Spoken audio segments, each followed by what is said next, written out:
પ્રકરણ 6 વિચરતી અને વિમુક્ત જાતિઓ. પ્રસ્તાવના. ભારત વૈવિધ્યપૂર્ણ સાંસ્કૃતિક વારસો ધરાવતો દેશ છે.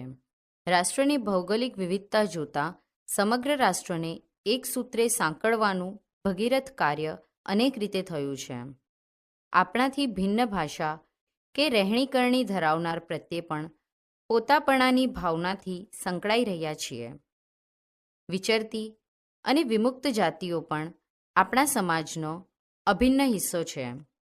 વિચરતી અને વિમુક્ત જાતિઓ વ્યવસાય તેમજ વિવિધ હેતુઓના કારણે એક સ્થળેથી બીજા સ્થળે સતત ભ્રમણ કરતી રહેતી હતી.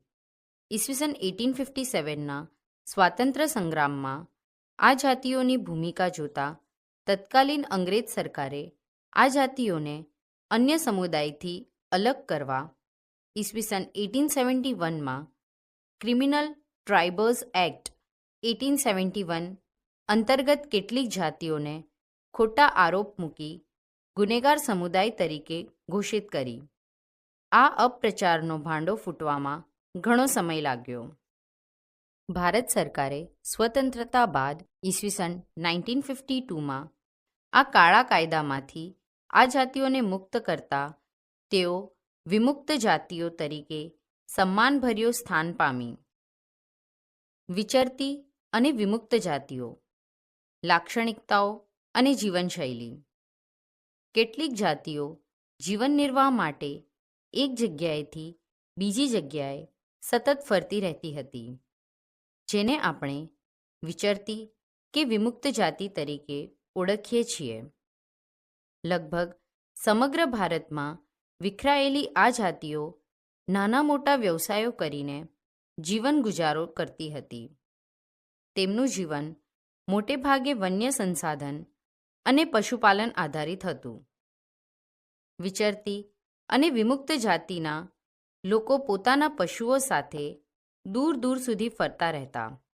તેઓ સ્થાયી ખેડૂતો પાસેથી અનાજ, કપડાં, વાસણ અને અન્ય વસ્તુઓ માટે ઊન, ઘી વગેરે વસ્તુઓનો વિનિમય પણ કરતા હતા.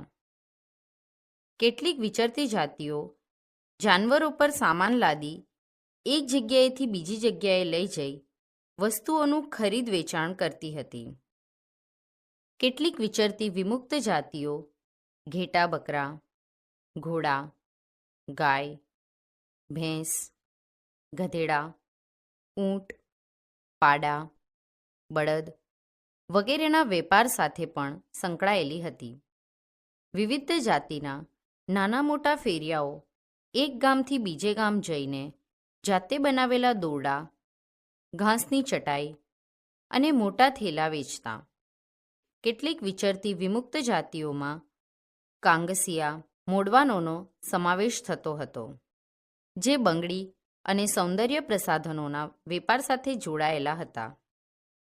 આ જાતિઓની એક વિશિષ્ટ ઓળખ એ રહેતી હતી કે તેઓની ભાષા અને સામાજિક બાબતો તેમજ રહેણીકરણી પણ સમાન રહેતી હતી. તેઓ સ્થાયી સમાજ વ્યવસ્થાના અભાવે અન્ય સમાજો કરતાં ભિન્ન કક્ષાનું જીવન જીવતા હતા. સાંસી, કંજર વગેરે જેવી જાતિઓ તેમજ વણજારા, કર્કમુંડી, હરણ શિકારી જેવા સમૂહોને વિચરતી અને વિમુક્ત જાતિઓમાં મૂકી તેમના વિકાસ માટે સરકારે ખાસ પગલાં ભર્યા છે. તેમના વિકાસ માટે અને તેમની સંસ્કૃતિની જાળવણી માટે સરકારે તેમના પર ખાસ અભ્યાસ કરાવી ઈસવીસન 2008માં એક વિસ્તૃત અહેવાલ એટલે કે રિપોર્ટ તૈયાર કરાવ્યો છે. તેમને બંધારણીય રીતે વિચરતી અને વિમુક્ત જાતિઓનો દરજ્જો આપી માનવ અધિકાર આપવાનો પ્રયત્ન કર્યો છે.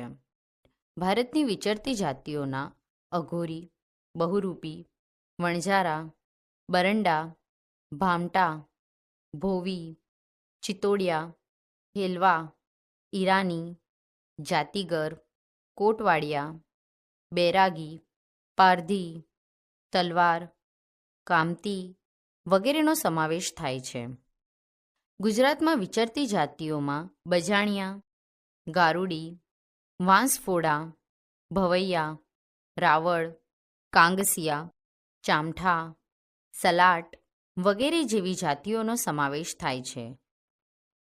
તો વિમુક્ત જાતિઓમાં છારા, ડફેર, મિયાણા, વાઘેર, દેવીપૂજક, સંધી વગેરેનો સમાવેશ થાય છે. આ બધી જાતિઓને ભારત સરકારે અતિ પછાત અને વધુ પછાત જાતિઓમાં મૂકી તેમના વિકાસ માટે વિશિષ્ટ યોજનાઓ બનાવી છે. આ યોજનાઓમાં આ સમૂહો સતત સ્થળાંતરિત રહેતા હોવાથી તેમને સ્થાયી કરવા માટેની બાબતોનો સમાવેશ કરેલો છે. તેમના બાળકો માટે ખાસ આશ્રમ શાળાઓ અને છાત્રાલયોની સ્થાપના કરવામાં આવી છે. દેવીપૂજક. ગુજરાતમાં વિમુક્ત જાતિઓ પૈકી દેવીપૂજક જાતિ રાજ્યના મોટાભાગના વિસ્તારોમાં જોવા મળે છે. શાકભાજીના ઉત્પાદન અને વેપાર ઉપરાંત કેટલાક પરંપરાગત વ્યવસાયોમાં આ લોકો સંકળાયેલા જોવા મળે છે. આ સમાજમાં શિક્ષણનું નીચું પ્રમાણ, જાગૃતિનો અભાવ હોવાથી અંધશ્રદ્ધા અને કેટલીક કુપ્રથાઓ આજે પણ ક્યાંક ક્યાંક જોવા મળે છે. પરિણામે આ સમાજમાં ગરીબી જોવા મળે છે. આ સમાજમાં સામાજિક વિખવાદો કે કૌટુંબિક સમસ્યાઓમાં જ્ઞાતિપંચ લવાદની પ્રભાવી ભૂમિકા ભજવે છે. તેના દ્વારા સમસ્યાઓનું નિવારણ કરાતું હોવાથી અદાલતોમાં તેમના આંતરિક પ્રશ્નો ઓછા જોવા મળે છે. હાલમાં આ સમાજમાં શિક્ષણનું પ્રમાણ વધવાને કારણે તેમના સામાજિક અને આર્થિક પાસામાં સુધારાત્મક પરિવર્તન જોવા મળે છે. વણજારા. વણજાર સાથે સંકળાયેલા લોકો એટલે વણજારા. વિચરતી વિમુક્ત જાતિઓમાં વણજારા સૌથી અગત્યના હતા. પ્રાચીન કાળથી ભારતીય સમાજ વ્યવસ્થાનું એક જાણીતું નામ છે. મોટેભાગે વણજારાઓ વેપારી પોઠોને લાવવા લઈ જવાનું કાર્ય કરતા. તેમની પોઠોનો સમૂહ વણજાર એટલે કે ટાંડુ કહેવાતો. અલાઉદ્દીન ખિલજી દિલ્હીના બજારો સુધી અનાજ અને ચીજવસ્તુઓ લાવવા લઈ જવા માટે તેમનો ઉપયોગ કરતો. બાદશાહ જહાંગીરે પણ વણજારા દ્વારા બળદો પર અનાજ લાદીને શહેરોમાં વેચવાના તેમના કાર્યનો ઉલ્લેખ કર્યો છે. ખાસ બાબત તો એ છે કે યુદ્ધ દરમિયાન વણજારાઓ બળદોની પોઠ દ્વારા મુઘલ સેના માટે અનાજ અને ચીજવસ્તુઓ લાવતા હતા. એક રીતે જોઈએ તો વણજારા ભારત અને વિશ્વ વચ્ચેની કડી હતા. મધ્ય એશિયાથી અનેક ચીજવસ્તુઓ તેમના દ્વારા ભારતમાં આવતી અને ભારતથી બહાર જતી. તેઓ ભારત, પાકિસ્તાન અને અફઘાનિસ્તાન સુધી જોવા મળે છે. અંગ્રેજોના શાસન પછી આ સમાજ વેરવિખેર થયો. ગરીબ વણજારા બંગડી અને કાંગસીના વેપારી થયા તો કેટલાક મજૂર થયા. કેટલાક માટીકામ સાથે પણ સંકળાયા. જો કે સ્વાતંત્ર્યોત્તર ભારતમાં શિક્ષણ અને અન્ય યોજનાકીય લાભો લઈ તેઓ વિકસિત થયા. માલધારી. ગુજરાતમાં ગીર, બરડા, આલેચ અને કચ્છના રણપ્રદેશમાં વસતા માલધારીઓ વિચરતી અને વિમુક્ત જાતિઓ માટે ઉલ્લેખાયેલ છે. ગીર અને બરડા ડુંગરના જંગલમાં તેઓ નેસમાં રહેતા હોય છે અને મોટેભાગે પશુપાલન પર જીવન નિર્વાહ ચલાવતા હોય છે. કચ્છના રબારીઓ ઉનાળામાં કચ્છથી મધ્ય ગુજરાત સુધી સ્થળાંતરિત થતા રહેતા હોય છે. તેમની સાથે ઊંટ અને ઘેટા બકરા મોટા પ્રમાણમાં હોય છે. સ્ત્રીઓ અને પુરુષો ઘેટાનું ઊન અને બકરાના વાળ કાંતવાનું કાર્ય કરતા હોય છે અને તેમનો જીવન નિર્વાહ તેમના પર આધારિત હોય છે. નટ.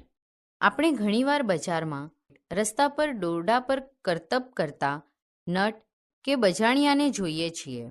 તેઓ જુદા જુદા કરતબ કરી પેટીયું રડતા હોય છે. જો કે અંગ કરતબની ઘણી બધી કલાઓ તેઓ જાણતા હોય છે. જાદુ કરવા, દોરડા પર ચાલવું, લાકડી પર ચાલવું જેવા કરતબોથી તેઓ લોકોનું મનોરંજન કરતા હોય છે.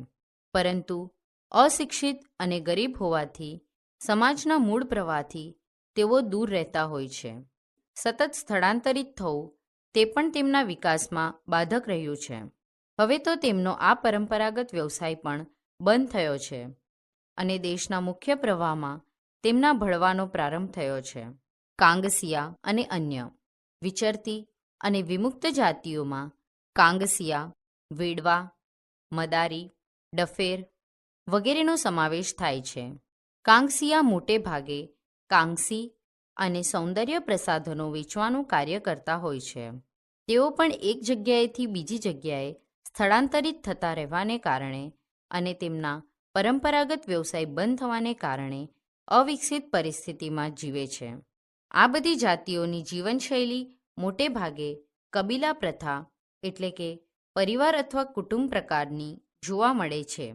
તેઓ દૂર દૂરના વિસ્તારમાં રહેતા હોવા છતાં તેમની ભાષા અને જીવનશૈલી સમાન જોવા મળે છે. તેમનો ખોરાક અને પહેરવેશ પણ લગભગ સમાન હોય છે. બદલાતા સમય સાથે પરિવર્તન. કેન્દ્ર સરકાર અને રાજ્ય સરકારોએ આવી જાતિઓના ઉત્કર્ષ માટે કેટલીક વિશિષ્ટ યોજનાઓ દ્વારા તેમને સામાન્ય પ્રવાહમાં ભેળવવાનો પ્રયત્ન કર્યો છે. શિક્ષણ, સ્વાસ્થ્ય, સ્વચ્છતા, મકાન વગેરેની સવલતો પૂરી પાડી તેમને રોજગારી મળે તેવું વાતાવરણ ઊભું કર્યું છે. વાદી, બજાણિયા, મદારીને હવે આપણે રસ્તા ઉપર કરતબ કરતા જોતા નથી. એક સમયે મનોરંજનના આ મુખ્ય પ્રવાહમાં રહેનારા આ લોકો કાળની થપાટને કારણે પોતાની ઓળખ ગુમાવી બેઠા હતા. સરકારે વિજ્ઞાન અને ટેકનોલોજી સાથે તેમને સાંકળીને તેમનો યથોચિત વિકાસ કરવાનો પ્રયત્ન કર્યો છે. પરંતુ હજી પણ શિક્ષણ અને જાગૃતિના અભાવે વિચરતી અને વિમુક્ત જાતિઓમાં ગરીબી અને બેરોજગારી જોવા મળે છે. એ સૂચવે છે કે એમના ઉત્થાન માટે વિશેષ પ્રયત્નોની જરૂર છે.